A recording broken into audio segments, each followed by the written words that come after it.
Good evening, everyone. I hope all of you can hear me loud and clear. Great. So, how is everyone doing? It's good to be live with you all once again. Great to hear that. Great to hear that. So, first of all, I hope my voice finds everyone in good health.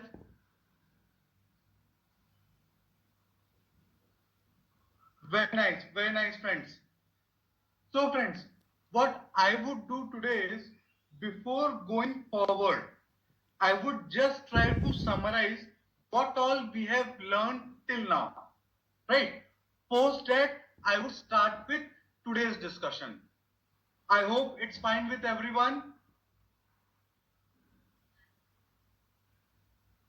Great, great. So, just give me a second, guys. Right, friends.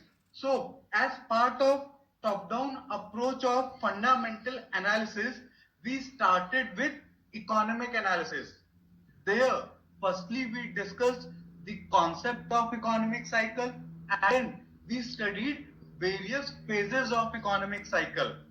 And then by analyzing certain key performance indicators of the economy like GDP, IIP, PMI, inflation, interest rates, we concluded that currently India is in recessionary phase of the economic cycle and we somehow or up to some extent confirmed our analysis with Fidelity Research. I hope everyone recalls till here, all of you, right? So, features like falling economic activity, low levels of credit growth, profit declines, revenue declines were observed during recessionary phase, which aligned with the present data. I hope all of you can hear me. Right, friends? So, once we concluded that currently we are in recessionary phase of economic cycle, the next step was in this phase of economic cycle, which are the sweet spots within the economy, right? Because as per industry analysis, we learned that during various phases of economic cycle also, some sectors would outperform and some sectors would underperform, right? So to discuss or to understand any sector in detail, we need to go through certain generic factors like demand and supply, competitive scenario within that sector, major cost involved, then regulatory structure and broad financials. So these generic factors we need to look at if we want to understand any sector in detail, right? And if at all there are certain sector specific factors applicable, then we need to review the same, right? So that was about industry analysis. Now, as per industry analysis, as per this framework, we can always figure out which are the sectors to be preferred in various phases of economic cycle. So friends, if we have concluded that currently we are in recessionary phase, which are the sectors to be preferred? Just look at the cycle and tell me. Everyone.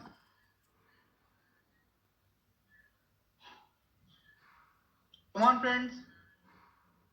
Consumer staples, perfect. Or FMCG, green with double plus, perfect Puniji. Then healthcare and last but not least, utilities. Right? So, in this phase of economic cycle, these sectors should be given higher preference over others and with double negative signs. those sectors should be completely avoided. I hope everyone is with me. All of you. I hope everyone is clear here. Shall I move forward? Everyone, please give me a thumbs up.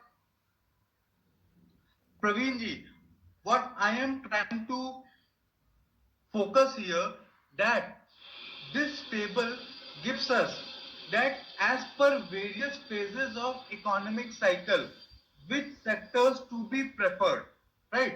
So double plus in green, if we are in recessionary phase, we have to prefer consumer staples or FMCG, healthcare and utilities. Naidu ji, the above graph have already been shared with all of you. Right, Sunita ji, you are absolutely right. What happens? This is broad classification, right? But that does not mean that to the T always we have to completely stick around. But our broad portfolio should be centered around here. Sunita ji, I hope you are getting it, right? There would be certain contra bets which we can always take if there are certain really good tailwinds in place. But our broad portfolio should be centered around these sectors. Sahil ji, now Kannan ji, Reliance is a conglomerate, right? It's a company which is spread across oil and gas, rail, and telecom, right? So you can always club it in this. I can club it, say, somewhere between consumer staples, some part of Reliance. And because of that telecom contra, you can count it as a telecom also, right? So whenever you are looking at a conglomerate, right, which are involved into various lines of business, you have to focus which are the major revenue contributors, and accordingly you have to take a view on the same. I hope everyone is clear. Vivek ji, this early pertains to phase of economic cycle, right? So I have classified here. Early is recovery phase, mid is expansion to peak, late is slowdown, recession is depression to recession. Vivek ji, I hope it's clear. Right? So shall I move forward? Sunita ji, all this has been shared and it would be shared again, not to worry. At this point in time, I want all of you to focus on the understanding part, right? So, let us move towards today's agenda. Just give me a second, guys.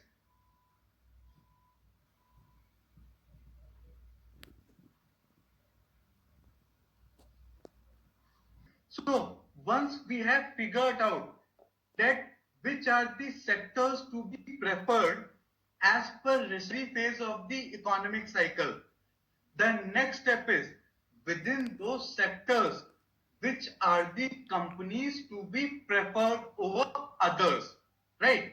For that we need to go towards company analysis. So first of all, let us try to understand what is company analysis. So company analysis is all about assessing the health of the company, where it stands currently and where do we expect it to go ahead in the future, right? So it is all about understanding the company on qualitative and quantitative parameters and accordingly trying to assess its intrinsic or fair value, right? Because then only we can have a fundamental view whether it is right to buy the stock at current prices or not. I hope everyone is getting it. what is company analysis all about, right? So let us try to understand why company analysis is important, right? So company analysis is important for identifying fundamentally sound companies, right? So HULs of the world, right? Reliance of the world, where business model is efficient, right? Management is capable, efficient, transparent, right? Where financials are really encouraging going forward, where business prospects are good, right? Those would be called fundamentally sound companies, right? So whenever we are referring to fundamentally sound companies, we are primarily interested in how the future business of the company would evolve, right? So identifying ITCs, HULs, these large cap players, and on similar lines, Maricos of the world, Mindtrees of the world. So across various sectors, companies which are doing well fundamentally, we would be able to identify via company analysis. Then to identify undervalued companies. So who has heard the name of Ben Graham? Come on, friends. Ben Graham. Right? So, who is he?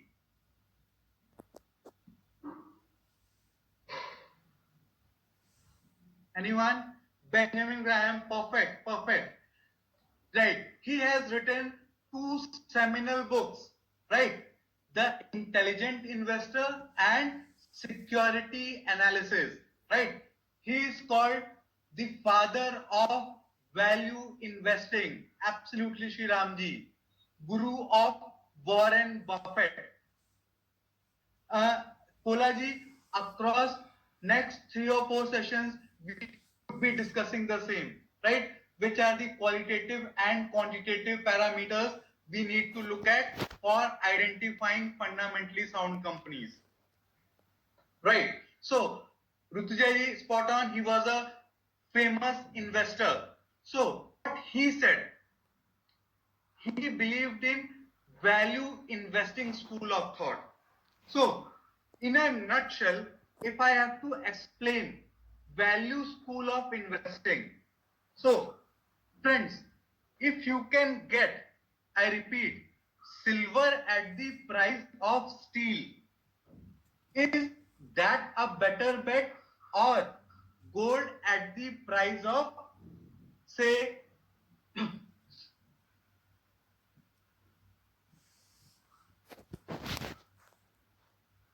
diamonds? Everyone, I repeat, if you get the opportunity to buy gold at the price of diamonds, or silver at the price of steel, which is a better bet?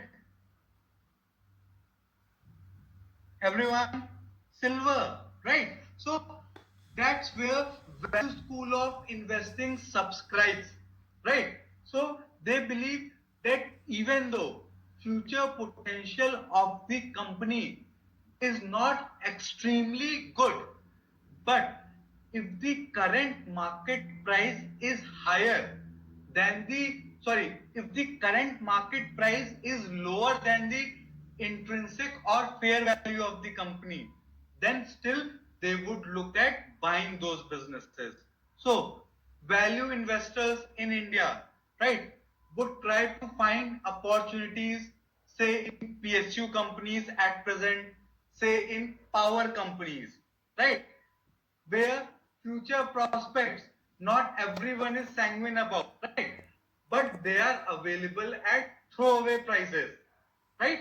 So people who believe in value school of investing, they would hunt for opportunities in sector like power, in sector like PSUs. I hope everyone is getting the gist.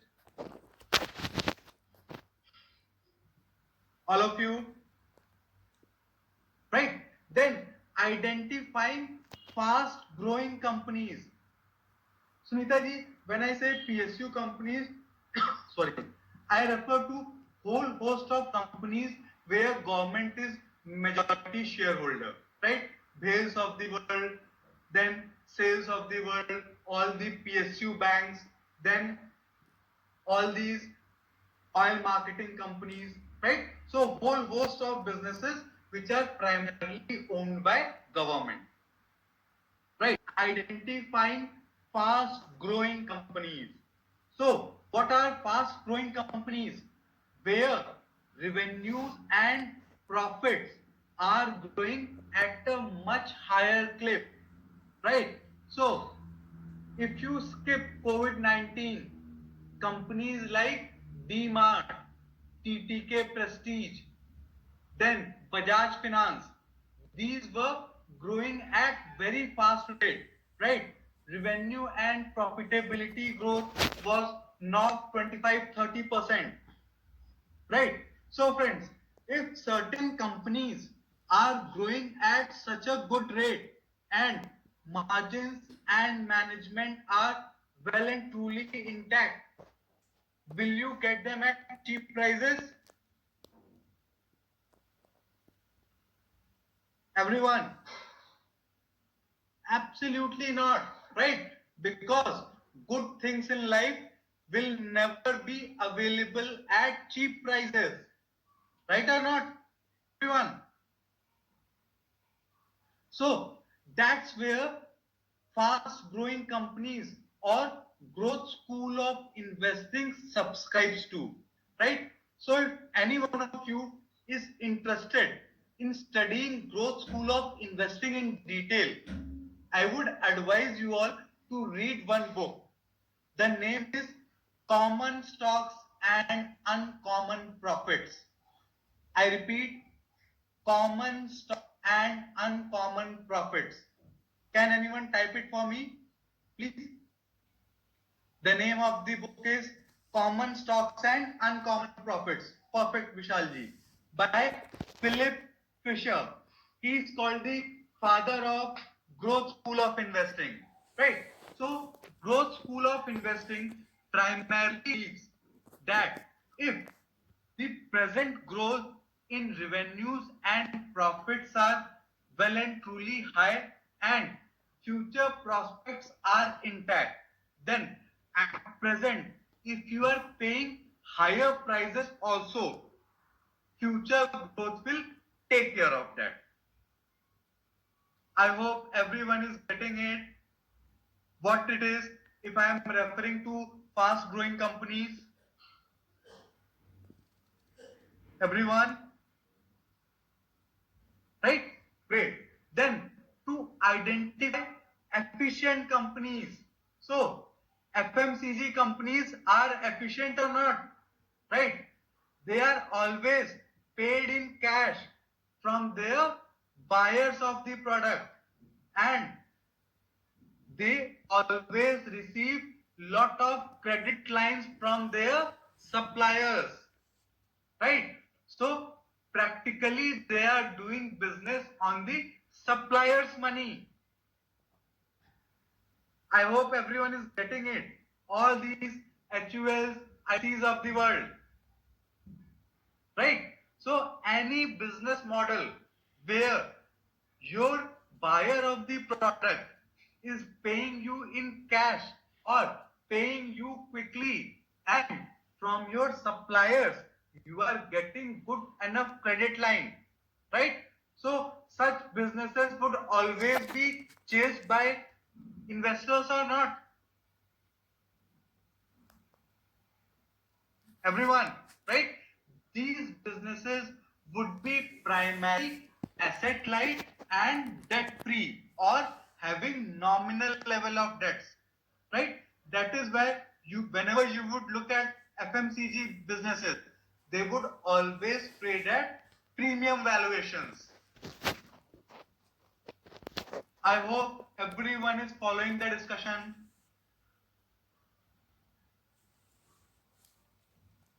Right? Then identifying well managed companies. So friends, if you look at longer time horizon of say previous 2 decades, has TCS outperformed Infosys or not? Everyone, right? So, which company had more changes at the top, TCS or Infosys, in the previous 2 decades? Infosys. Again, Venkatesh, there won't be clear-cut distinctions, right, in all these categories, right? There would be certain degree overlaps, right? What here I am trying to do is just trying to explain to you all the broad concepts, right? Fundamentally, sound companies can always be well managed. They can always be efficient, right? They can always be combination of you. Absolutely, Venkatesh. I hope Venkatesh you are with me. Right. So friends, if there is less churning at the top, won't there be consistency in policies and won't the vision of the companies will fructify more? Right. So always well managed companies are really visionary management at the top would demand premium. So how many of you know the name of current Britannia CEO? Right, Parikji? I would be listing KPIs also. Anyone? Very perfect, Sriramji. Berry came to the top just few years back. Varun Berry, spot on Patelji, right? And since Varun Berry has been at the top, the prospects of Britannia has changed almost to a great degree, right? So at times, visionary managements also give a leg up to the prospects of the company, right? So well managed companies which are run by efficient, transparent people would always be praised by investors post Wadia's exit, right? Perfect. Then identifying companies with good financials, spot on, companies which are debt free or companies which are having marginal level of debts, businesses with high profitability margins, they would always be chased by, right? Then to identify company specific risks. So friends, few years back, right, Nestle had an issue with one of its flagship product. Which was the product? Who will tell me? Maggie, spot on, spot on. So, what was the issue? Right? It was found out that lead content was higher as compared to the permissible limit. Right? During that time period, there was big correction in the stock of Nestle. I hope everyone recalls that.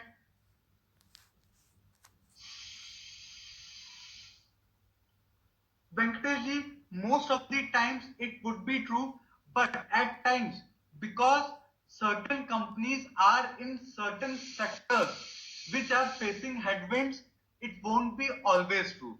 Say, for example, Tata Steel. Venkateshji, right? Tatas are a good management. Everyone knows about it, right? But at a sectoral level, if the prospects of steel industry is not good, it would be difficult for Tata Steel to outperform.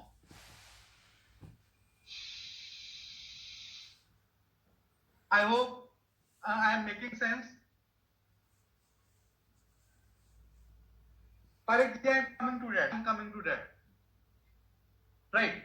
Sahilya, I would address the question. Let us first complete the Maggie part. So the point is, Parekh ji, in any good business, at times certain issues or mishappenings will take place.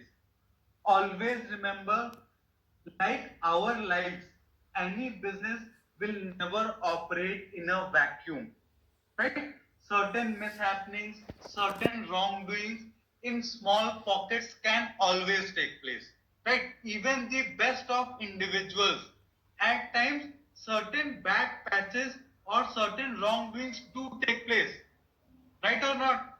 Parikji and others, right? No one can be perfect. In the same light, no company can be perfect. What we as investors have to look at, that once such a big issue comes up, how efficient the company is in addressing that issue, right? And how quickly they are able to revert back to the original scenario. I hope everyone is getting it.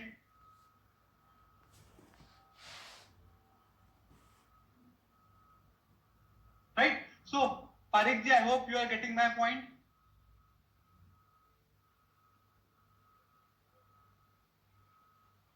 Parikji, I hope it's clear.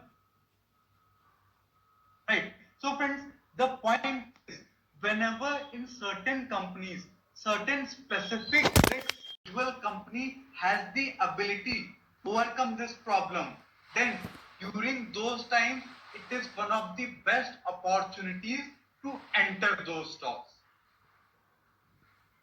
Right, Parikji? Once we would discuss individual company examples, we can take up Vedanta example. I hope everyone is getting it. The point about company specific risk, right? So whenever in any company, any individual specific risk comes up, we as investors have to study it and we have to develop a view whether the company is capable and whether the company is taking the right steps to address that issue or not, right? If we have that view, then during those times are the best opportunities to enter those stocks. I hope everyone is getting it.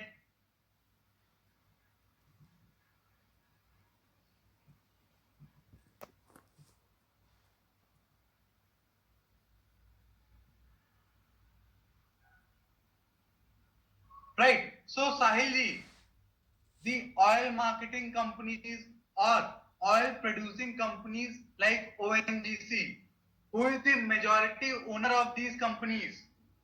Sahilji, government.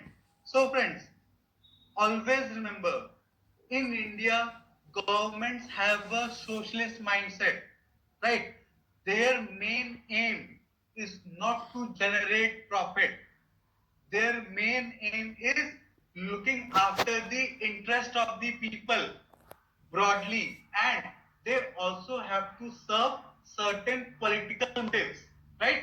So they would always take populist steps, or they would force the management of these PSUs to take populist steps. Secondly, these companies will never be as efficient as compared to their private counterparts. I hope, Sahilji, you have got your answer. Right? So, BL, right, Kolaji, you see, in most of the government companies, there would always be big time trading rallies. It will always happen. But you would find very few companies who have had secular growth trends, which are owned by government.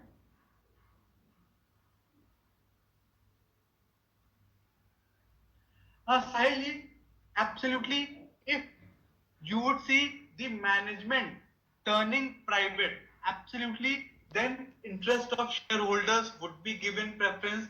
Efficiency of those businesses would always improve. Absolutely, that would change the fortunes. Absolutely, Shuklaji, NTPC is also one of the same. So I hope everyone has got the answer. Company analysis is important. Absolutely, Parikji, right? The business sense in government companies is never aligned with the interest interest of minority shareholders, right? And the employees, right? They would be paid whatever happens, right? So they would never be that much growth oriented and performance oriented, right? Which is in the interest of minority shareholders. I hope everyone is clear.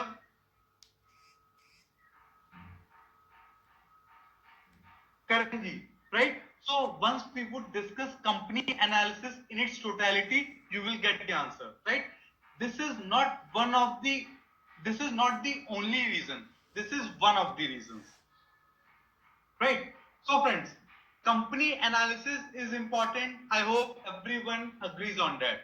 Now, the question is how to go about doing company analysis. So, for that, there are two parts. One is qualitative analysis of the company. Second is quantitative analysis of the company. Today, we would be discussing the qualitative aspect. So, friends, under qualitative analysis, first of all, you have to look at three M's. I repeat, under qualitative analysis of any company, first of all, we have to study three M's. What are these three M's? First M stands for business model, right? So I hope you all recall yesterday Samrat discussed business model of cement. Everyone, right? So friends, likewise, if you want to have a grip on the qualitative potential